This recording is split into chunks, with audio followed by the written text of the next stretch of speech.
Pak, ini Ya, saya laptopnya nggak bisa juga, Pak. Yang satu wifi-nya connect-nya lama banget, Pak. Terus yang satu kan ih, speaker-nya juga bermasalah, Pak. Kalau nah, saya presentasi lewat handphone bagaimana, Pak? bisa, bisa, Atau nggak apa-apa bagaimana? juga. Bisa, coba aja. Iya, saya coba ya, Pak. Ya, ya. Izin share screen, Pak. HP-nya kamu reban aja, bisa. Kenapa, Pak? HP-nya direban aja, direbahinnya supaya lebih lebih luas kelihatannya. Ya.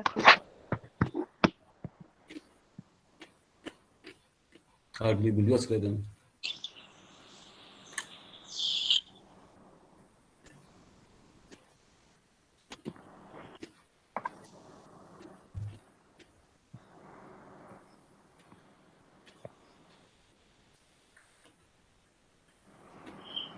Bagaimana, Pak? Sudah nampak belum, Pak? Udah kelihatan, udah. Udah, ya. Saya mulai ya, Pak. Ya. Mau Bismillahirrahmanirrahim. videomu kelihatan ya? Kenapa, Pak? Videomu kelihatan ya? Nggak kelihatan. Kurang tahu deh, Pak. Mungkin pengaruh kali, Ya. Pak, kalau share screen jadi tidak kelihatan. Oh iya, iya. Oke, oke. Saya mulai ya, Pak. Assalamualaikum Ya. warahmatullahi wabarakatuh. Selamat malam dan salam sejahtera bagi kita semua. Pertama-tama, saya ingin mengucapkan terima kasih terutama kepada Bapak Sparta selaku dosen pembimbing saya. Sebelumnya saya ingin memperkenalkan terlebih dahulu, saya Zubaida yang merupakan Gua mahasiswi pakai akuntansi apa, reguler sore. gelasnya pakai SE ya? Kenapa, Pak? Gelasnya pakai SE. Sparta SIAK. Ah, iya, Pak. Baik, Pak. SE-nya nggak ada. Pertama-tama saya ingin Iya, pertama-tama saya ingin mengucapkan terima kasih terutama kepada Bapak Sparta SE MAK ya, Pak? Dia SE tinggal SE tambah SE aja. Sebelum SAK, sebelum AK tambah SE. Lo ketik Oh aja. iya. Oke, baik, Pak. Nanti saya coba ubah ya, Pak. Kalau di sini kayak sepertinya susah, Pak. Oh ya, di HP nggak bisa ya, ya, ya, ya. Iya, Pak. Iya, nanti Ya, ya, saya ya. coba revisi ya, Pak. Di itu aja coba di laptop aja nanti ya. Iya, Pak. Siap. Hmm. Iya. Sebelumnya saya ingin memperkenalkan terlebih dahulu, saya Zubaida yang merupakan mahasiswi akuntansi reguler Sole, dan malam ini saya akan mempresentasikan proposal skripsi saya dengan judul Pengaruh Good Corporate Governance terhadap Manajemen Laba pada perusahaan manufaktur yang terdaftar di Bursa Efek Indonesia sebelum dan semasa pandemi COVID. Izinkan saya untuk memulainya dari bab 1. Seluruh perusahaan yang telah go public dan terdaftar di Bursa Efek Indonesia wajib untuk memenuhi kewajibannya dalam hal menyampaikan laporan keuangan. Sebab, berdasarkan PSAK 1 Revisi 2017, tujuan laporan keuangan adalah menyediakan informasi yang menyangkut posisi keuangan, kinerja, serta perubahan posisi keuangan suatu perusahaan yang bermanfaat bagi sejumlah besar pengguna laporan keuangan dalam pengambilan keputusan. Laporan keuangan ini dibuat oleh pihak manajemen perusahaan untuk mempertanggungjawabkan apa yang telah dilakukan oleh manajemen atas sumber daya pemilik perusahaan. Dan laba yang terdapat dalam laporan keuangan merupakan komponen penting yang biasa digunakan oleh stakeholder untuk pengambilan keputusan seperti untuk menghitung bonus manajemen, untuk menghitung pajak, dan juga untuk menilai kinerja perusahaan. Hal tersebut disadari oleh pihak manajemen sebagai kesempatan untuk memperhatikan laba sehingga memotivasi manajemen untuk melakukan praktik manajemen laba. Selanjutnya, isu yang saya angkat dalam penelitian ini adalah kasus PT 3 Pilar Sejahtera.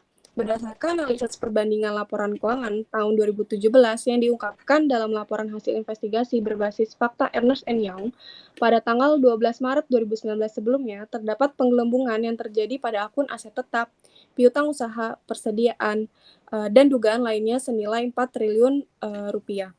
Laporan keuangan tersebut disajikan ulang pada tahun 2020 yang termasuk di dalamnya laporan keuangan tahun 2018 dan 2019 dan ditemukan perusahaan telah membukukan rugi bersih senilai 5,23 triliun pada tahun 2017. Jumlah tersebut lebih besar 4,68 triliun dari laporan keuangan sebelumnya yang hanya rugi 551,9 miliar. Menurut penelitian Indra Kusuma, tindakan tersebut membenarkan bahwa adanya praktik manajemen laba yang dilakukan oleh manajemen lama PT Tiga Pilar Sejahtera, yaitu dengan cara menaikkan laba sehingga rugi yang dialami oleh perusahaan terlihat lebih kecil. Berdasarkan kasus yang terjadi pada PT Tiga Pilar Sejahtera tersebut, mendorong OJK yang didukung oleh BII untuk mengeluarkan peraturan Otoritas Jasa Keuangan nomor 3 tahun 2021 mengenai penyelenggaraan kegiatan di bidang pasar modal. Menurut Direktur Utama BEI, dengan adanya peraturan tersebut dapat meningkatkan aspek tata kelola perusahaan bagi perusahaan untuk melindungi investor yang merasa dirugikan atas tindakan yang dilakukan oleh pihak manajemen. Dalam hal ini, pemerintah juga akan terus mendorong dengan penerapan good corporate governance, terlebih untuk mendorong ekosistem bisnis yang bersih, efektif, dan efisien saat pandemi.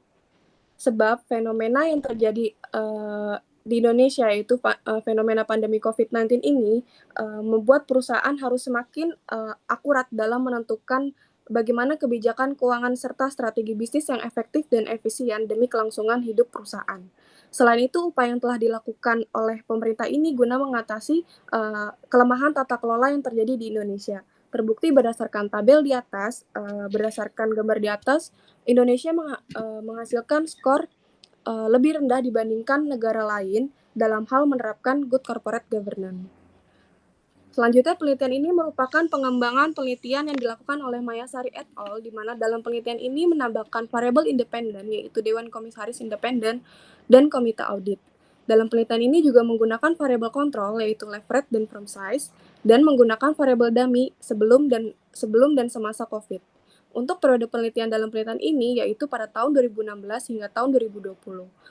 Dan objek penelitian dalam penelitian ini yaitu perusahaan manufaktur yang terdaftar di Bursa Efek Indonesia. Selanjutnya, rumusan masalah.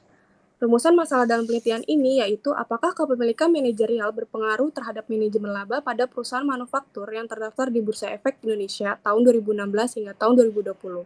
Yang kedua, apakah kepemilikan institusional berpengaruh terhadap manajemen laba pada perusahaan manufaktur yang terdaftar di Bursa Efek Indonesia tahun 2016 hingga tahun 2020.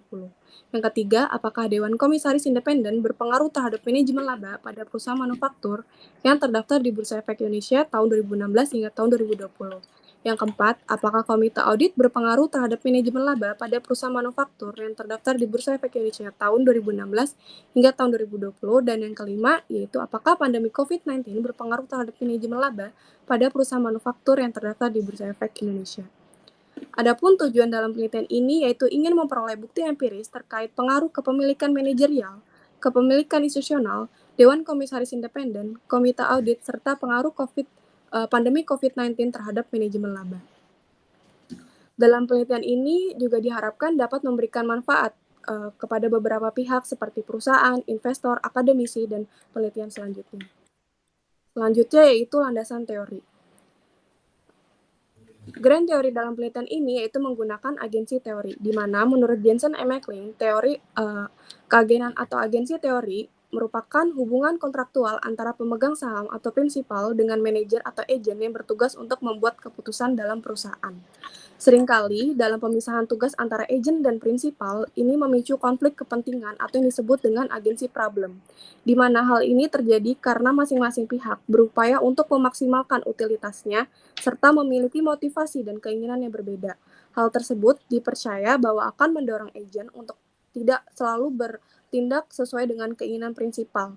Dan dalam praktiknya, manajer selaku pengelola perusahaan memiliki dan mengetahui informasi terkait internal serta prospek perusahaan lebih banyak dibandingkan prinsipal.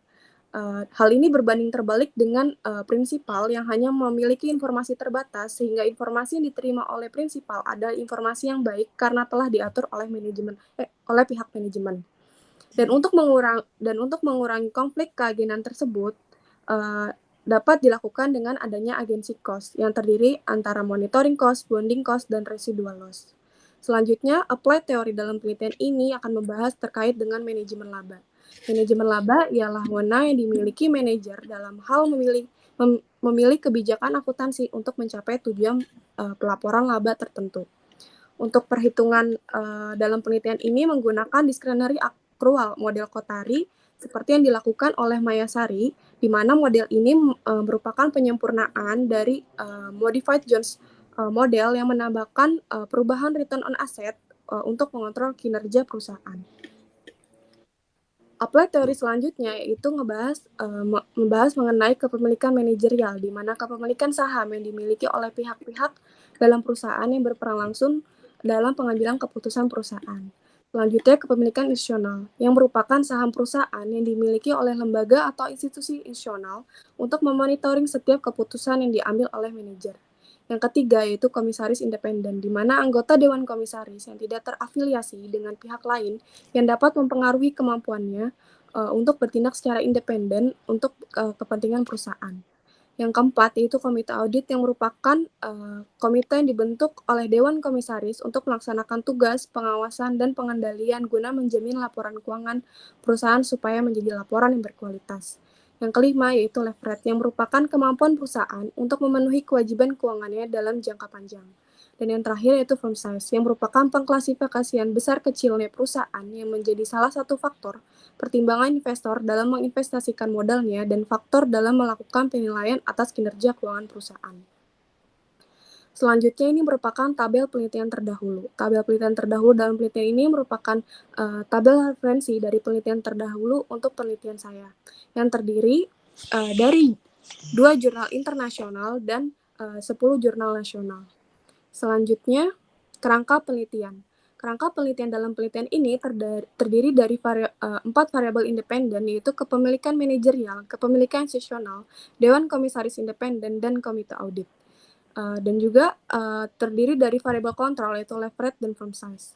Untuk hipotesis dalam penelitian ini menggunakan hipotesis one tail, yaitu pengukuran satu arah, di mana H1 kepemilikan manajerial berpengaruh negatif terhadap manajemen laba, H2 kepemilikan institusional berpengaruh negatif terhadap manajemen laba, H3 Dewan Komisaris Independen berpengaruh negatif terhadap manajemen laba, dan H4 kepemilikan manajerial berpengaruh negatif terhadap manajemen laba. Selanjutnya, metodologi penelitian. Objek penelitian dalam penelitian ini yaitu menggunakan perusahaan manufaktur yang terdaftar di Bursa Efek Indonesia dengan periode penelitian 5 tahun, yaitu pada tahun 2016 hingga tahun 2020.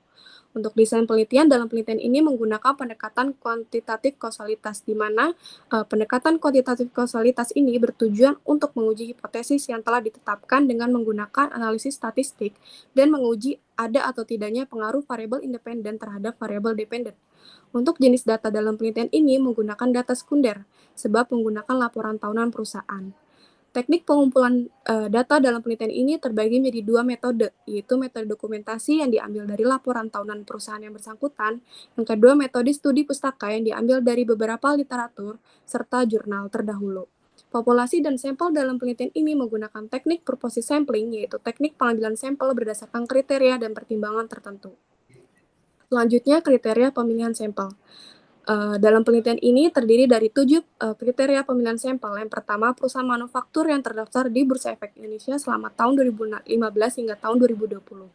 Yang kedua, perusahaan manufaktur yang mempublikasikan laporan tahunannya pada situs resmi Bursa Efek Indonesia atau situs resmi perusahaan yang bersangkutan. Yang ketiga, perusahaan manufaktur yang memiliki laba positif selama tahun 2016 hingga tahun 2020. Yang keempat, perusahaan manufaktur yang mempublikasikan laporan keuangannya pada tahun buku yang berakhir pada 31 Desember 2015 hingga tahun 2020.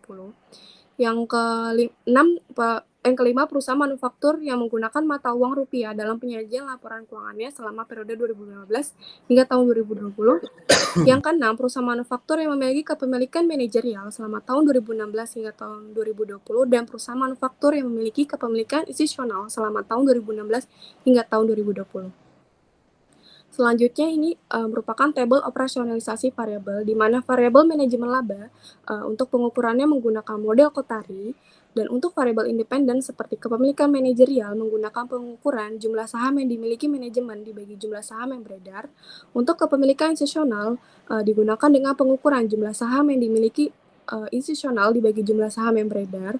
Untuk Dewan Komisaris Independen menggunakan pengukuran jumlah Dewan Komisaris Independen dibagi total anggota Dewan Komisaris.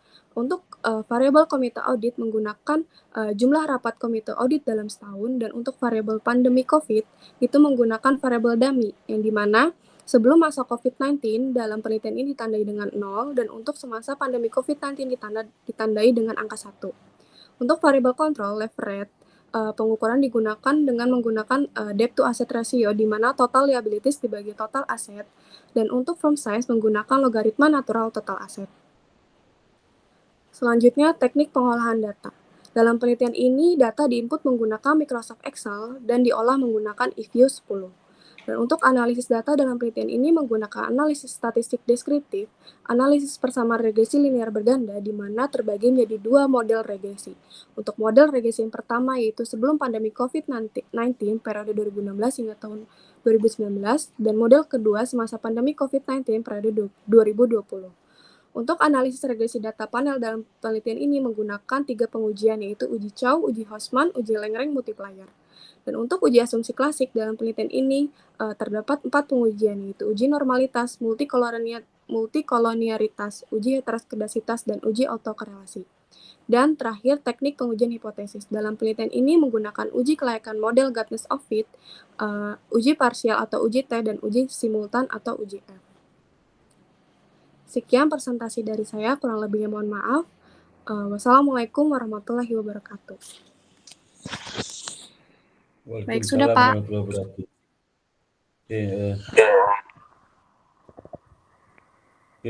Kamu tutup dulu. Tutup dulu ya. Bagaimana Pak? Tutup dulu itu ya. Udah tutup ya? Udah Pak. Itu gambar saya. Oh iya. Kamu lagi di mana nih? Lagi di kamar Pak. Oh iya. Itu apa? Tadi pas 15 menit ya? Kurang lebih seperti itu mungkin Pak.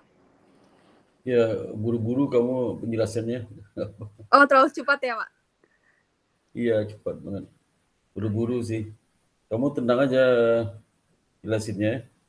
Iya Pak, Tapi, tadi ke-distract sama masalah. Tadi kamu baca tadi, kamu baca aja. Iya, tadi baca Pak. Sebelumnya saya sudah sempat ngapalin kan Pak, tapi tadi karena grogi laptopnya ada masalah, jadi ngeblank gitu Pak. Oh iya. Gak usah dihafal, diambil pemahaman aja. Misalnya di latar belakang itu kamu ceritakan apa mengenai kamu perusahaan apa sih? Manufaktur Pak. Manufaktur ya. Judulnya apa? Ini Pak, pengaruh good corporate governance terhadap manajemen laba pada perusahaan manufaktur yang terdaftar di Bursa Efek Indonesia sebelum dan semasa pandemi COVID. Jelaskan kenapa sih segi terhadap manajemen laba ya? Iya Pak. Apakah manajemen laba itu sering terjadi di manufaktur ya? Bagaimana kondisi manufaktur? Apakah sering terjadi manajemen laba? Dan bagaimana apa? Pertama kamu tadi ceritakan apa pertama waktu di latar belakang itu? Itu Pak, terkait dengan asal mulanya adanya manajemen laba Pak. Terus saya juga menambahkan isu terkait dengan kasus yang terjadi di perusahaan manufaktur yaitu PT 3 Pilar Sejahtera Pak. Terus dari kasus tersebut, kasus seperti apa? Coba ceritain. Jangan dibaca cerita kamu. Oh, iya Pak, jadi PT 3 Pilar Sejahtera itu melakukan praktik manajemen laba yang dilakukan oleh manajemen lama perusahaan PT 3 Pilar Sejahtera itu dengan menaikkan laba yang tadinya Pak, rugi soal apa sih namanya tadi? Itu ketahuan sama siapa tuh? Ketahuan oleh siapa? Kenapa Pak? Ketahuan sama siapa bahasa dia mungkin earning management? Oleh Ernst & Young Pak. Oleh Ernst & Young Pak. Diduga gitu Pak. Terus akhirnya disuruh Pak, dia melakukan restatement laporan keuangan Pak dari tahun 2017, 2018, 2019. Itu apa hubungan dengan GCG? Ya, apa hubungan dengan GCG? Ini Pak, kasus itu udah masalah GCG. Lemah Pak, lemahnya penerapan GCG. Jadi menyebabkan adanya praktik manajemen laba Pak. Oh gitu. Apa elemen GCG apa yang bisa mengurangi manajemen laba itu apa? Kalau berdasarkan penelitian terdahulu Pak yang dilakukan oleh Perdana itu dengan semakin tingginya kepemilikan manajerial, semakin tingginya kepemilikan institusional, Dewan Komisaris Independen, dan semakin semakin sering adanya pertemuan atau rapat itu dapat mengurangi praktik manajemen laba, Pak. Karena dipercaya adanya tingkat pengawasan yang lebih efektif, Pak. Seperti itu, Pak. Begitu. Iya, Pak. Jadi hipotesis saya juga berpengaruh negatif, Pak, terhadap manajemen laba. Penelitian sebelumnya hasilnya gimana? Penelitian sebelumnya? Maksudnya, Pak, penelitian sebelumnya yang dilakukan oleh Itu Mayasari, Pak, apa bagaimana? hasil penelitian sebelumnya terkait dengan pengaruh GCG terhadap nilai laba apa? Ini, Pak, ada perbedaan penelitian sih, Pak. Ada yang bilang itu ada yang berpengaruh positif, ada yang tidak berpengaruh. Cuma lebih banyaknya yang tidak berpengaruh, yang berpengaruh negatif, Pak, maksudnya seperti itu. Jadi Kalau negatif adanya artinya GCG kalau dapat mengurangkan mengurangi. praktik manajemen laba. Iya, betul, Pak. Jurnal saya ada kamu kutip nggak jurnal saya? Ada, Pak. Di bab 2-nya saya menambahkan kan ada manajemen laba itu kan terbagi jadi dapat maaf, Pak. Dapat dipahami ada 2 cara, Pak. Kalau dari jurnal Bapak saya baca, yang pertama itu ada efisiensi kontrak, di mana manajemen laba itu digunakan oleh manajer untuk kepentingan perusahaan apabila terjadi hal-hal yang tidak diinginkan. Yang kedua, manajemen laba itu dapat digunakan oleh manajer sebagai kesempatan untuk kepentingan pribadinya atau yang disebut dengan opportunistic earning management. Seperti itu, Pak. Oh itu. Iya, Pak. Terus apa kamu samping GCG apalagi variabel ini? Ada variable control, Pak, yang leverage Kontrol sama pakai apa sih? kenapa, Kontrol Pak? pakai apa? Kalau Pakai variabel leverage kontrol dan leverage ya. leverage, iya, dan firm size. Oh, ya apalagi ya, cuma itu aja. Cuma kamu ngomong tenang aja ya, jangan buru-buru ya. Iya, Pak. Grogi, Ya, Pak. jadi hindari kesan kamu itu membaca ya. Oh iya, baik, Pak. Ya, bisa menjelaskan kalimat sendiri. Kira-kira apa yang lagi kamu tanyakan? Kamu kan sampai 2020 datanya. Kenapa, Pak? Data sampai 2016 sampai 2020 ya. Iya, betul, Pak. Ada pengaruh COVID nggak? Mungkin ya. Ada, Pak. Kan jadi Dua tujuan model kan, penelitian saya. Heeh, 2 model regresi, Pak. Iya. Iya. Tadi kok nggak kelihatan nih? Ada ya? Ada, Tipe Pak. Ada ada di ya? bab 3-nya, iya, di 2, 3 ada ya? analisis persamaan regresi linear berganda, Pak. Iya. Terus apa lagi mau tanyakan, Linda? Hmm, Kalau kan saya udah nih ya, Pak, terkait dengan kriteria pemilihan sampel itu, saya kan sudah melakukan uji juga, Pak. Maksudnya tadinya 199, terus saya sudah memasukkan kriterianya jadi 26 perusahaan, Pak. Nah, itu dimasukkan dalam PowerPoint atau tidak ya, Pak? Atau nanti di bab 4? Di PowerPoint-nya kamu katakan sampelmu udah berapa? Kan Apa ada 7 sampelnya kriteria, sampel Pak. di PowerPoint itu sampelnya ada sampelnya apa? Sampelnya udah persamaan efektur, ya. Iya, Iya kan? terus habis itu iya, Pak, betul. Persamaan manufaktur yang terdaftar di Bursa Efek berapa? Berapa manufaktur kan macam-macam lagi itu. Manufaktur yang mana? Semuanya. Iya, semuanya, Pak. Sebelumnya kan saya Ada sudah berapa melakukan itu? ini, ada 109 Enggak di ada kalau di bab 3. 199, Pak. Di bab 3 itu kamu cukup ngasih tahu sampel manufaktur itu berapa semuanya? Oh, 100 berapa? kriteria aja ya, Pak. Seratus Bukan sembilan puluh bukan sembilan ya Pak. 99. Nah, itu. Iya. Jadi nanti kamu kasih tahu nanti untuk nanti ke waktu di bab 4 kamu katakanlah di situ bahwasanya nanti akan lakukan pemilihan kriterianya apa gitu. Tapi jangan dikasih Oh tahu iya, di bab 3 itu sudah sekian sampel kan belum kamu ketahui kan. oh iya, berarti saya menyebutkan total seluruh manufaktur ya, Pak? Dari Iya, periode seluruh 2016 manufaktur. hingga 2020. Iya, iya. Iya. Iya. Sebuah manufaktur kamu sebutkan di situ. Iya. Gitu. Terus populasinya apa nama? Berarti Populasi apa?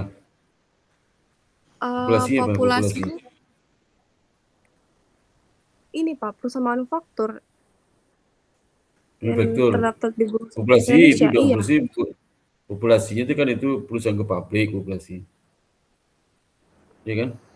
Oh, Bukan perusahaan ke pabrik saya sih populasinya. seluruh perusahaan manufaktur sih, Pak. Apa, Pak? Apa? Saya sih Populasinya seluruh apa, Bu? perusahaan manufaktur.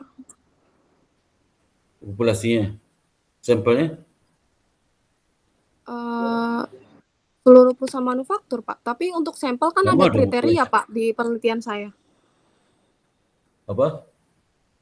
Untuk populasi kan seluruh perusahaan manufaktur, Pak, yang terdaftar di Bursa Efek Ya, Indonesia. Untuk ya. sampelnya itu terdapat ada kriteria 7, Pak. 7 kriteria pemilihan sampelnya, Kriterianya Pak. apa itu? Kriterianya Yang apa saja pertama, kriterianya?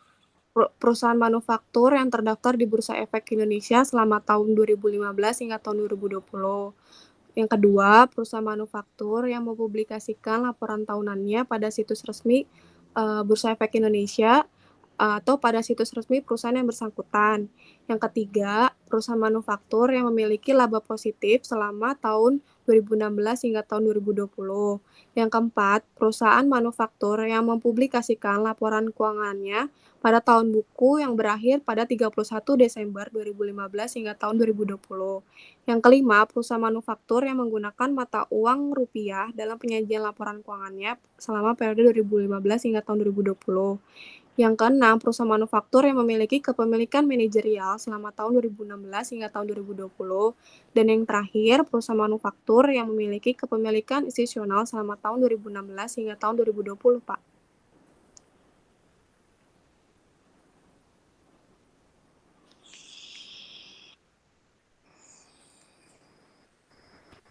Halo, Pak.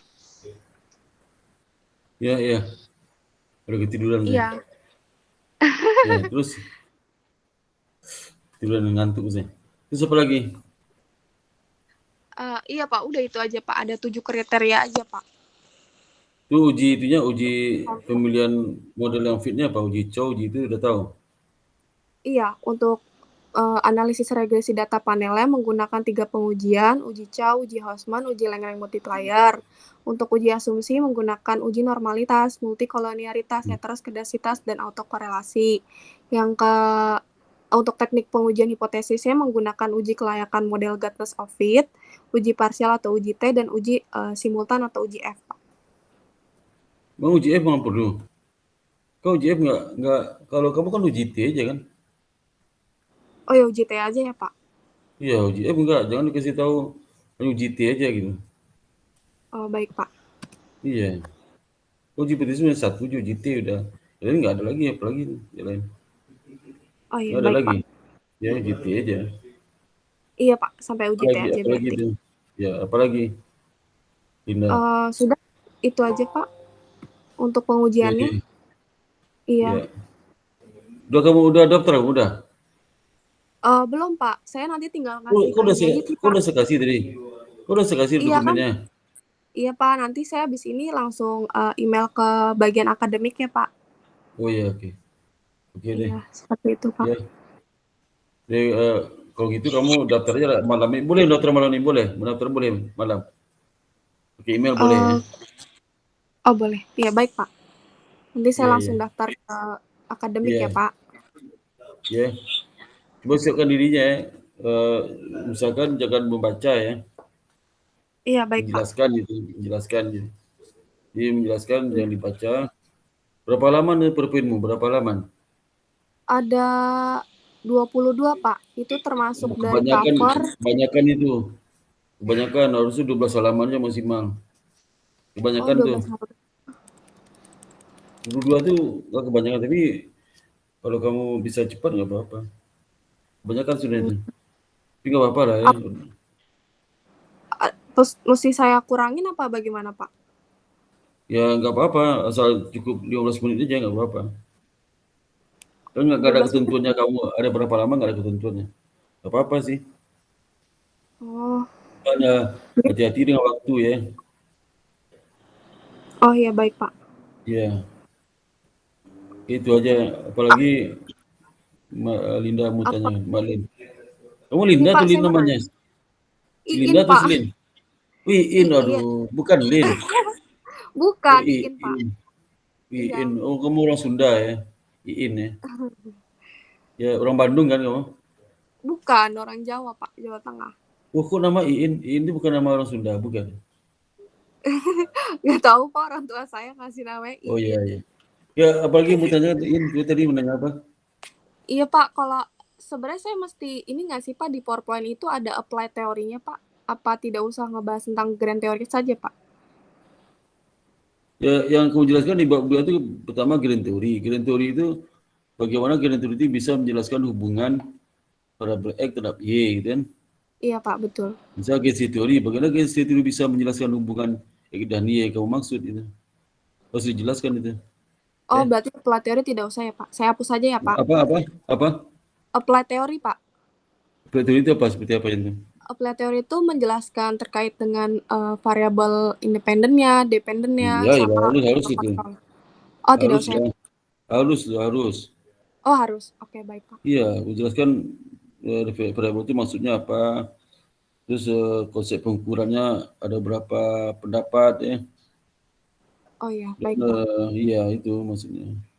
Jelaskan juga ya. Iya, baik Pak. Jangan ke teori aja, variabel itu juga dijelaskan. Oh iya, Ya. baik Pak. Iya. Lagi in. Sudah Pak, cukup. Berarti nanti saya Iya. tinggal ini aja ya Pak, daftar aja ya Pak, email ke Udah akademik. daftar aja. Tapi data udah kamu rekap, datanya udah rekap. Udah Pak, tinggal Udah dikirim rekap. saja. Iya. Data-datanya enggak, data-data skripsi laporan keuangannya udah kamu rekap. Oh, laporan keuangan sudah Pak. Kapan Tapi rekapnya? untuk enggak, maksudnya yang untuk kriteria sampel aja Pak.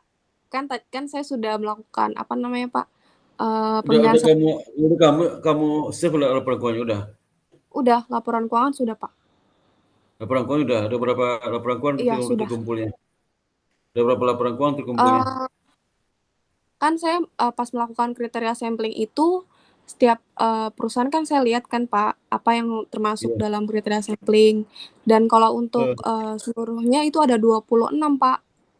Oh, 26 apa? Perusahaan. Perusahaan manufaktur, iya Pak. Yang Berapa tahun? memenuhi 5 tahun. kriteria sampling.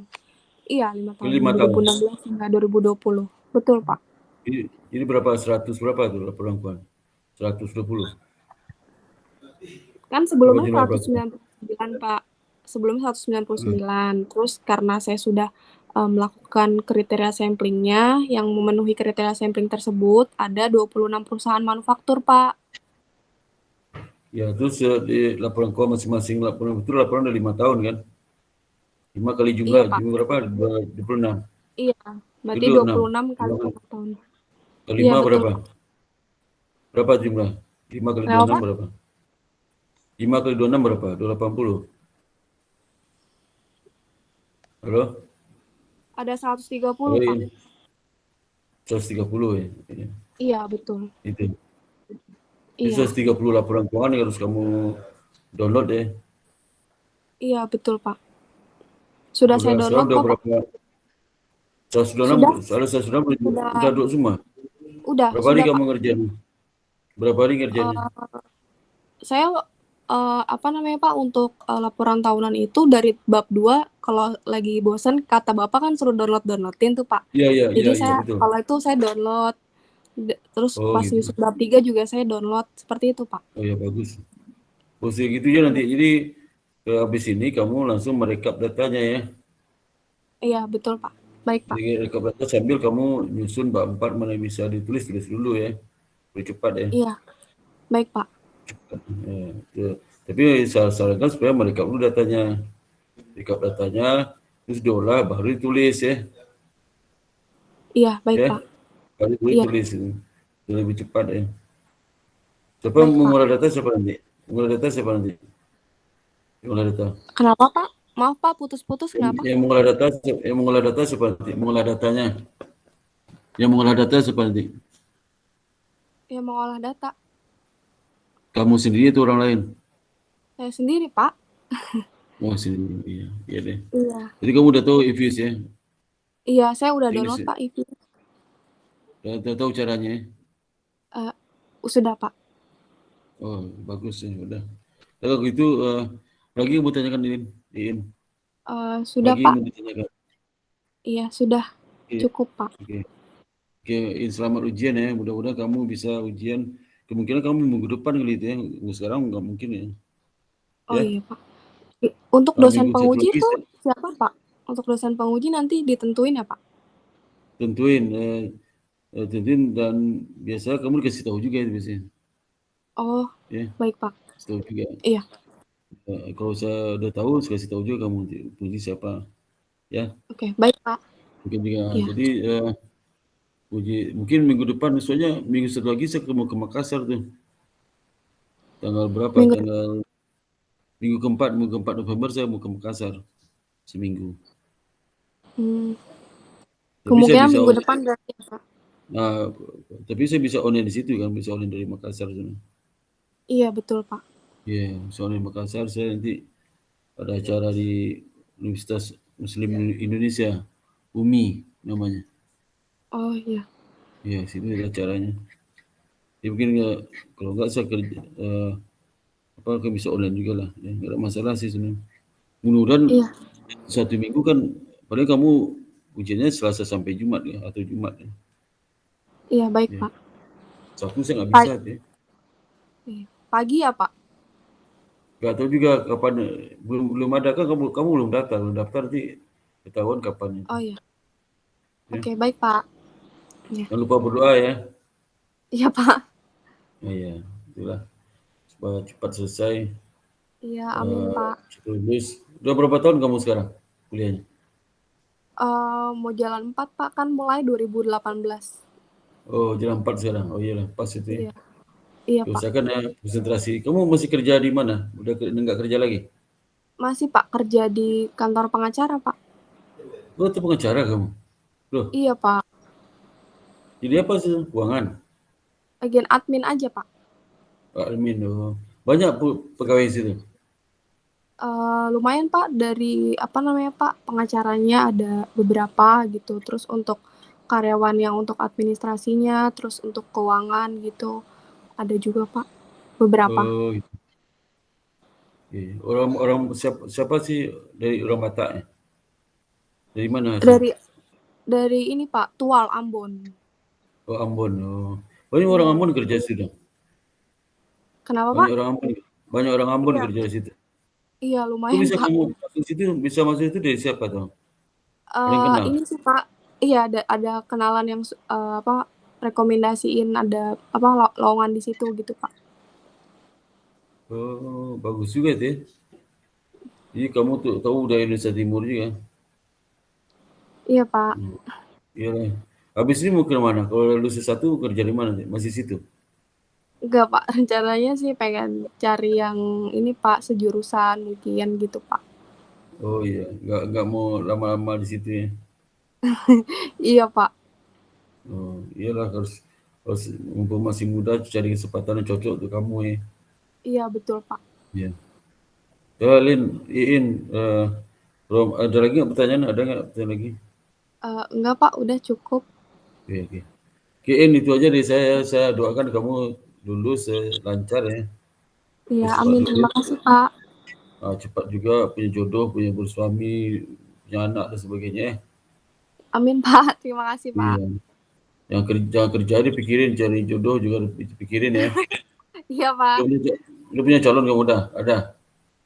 Mmm, enggak Pak, Oh, cuman teman aja. iya, ya teman kan bisa kalau cocok apa salahnya ya. Iya Ya, Lin betul ya. Pak. Ya, Iya Pak. doakan sukses selalu ya, Lin ya. Iya, terima Jaga kasih Pak, kesehatan, Bapak juga jaga sehat kesehatan. selalu ya Pak. Ya, sama-sama. Jaga kesehatan ya. Iya Pak. Oke. Iya Eh, baik. Oke, Lin, dengan dengan demikian saya akhiri pertemuan kita hari ini. Alhamdulillah. Assalamualaikum warahmatullahi wabarakatuh. Assalamualaikum warahmatullahi wabarakatuh. Terima kasih Ya, Bapak. sama-sama, Lin. Sama Izin les Iin. ya Pak. Ya, sehat selalu, In. Ya, In.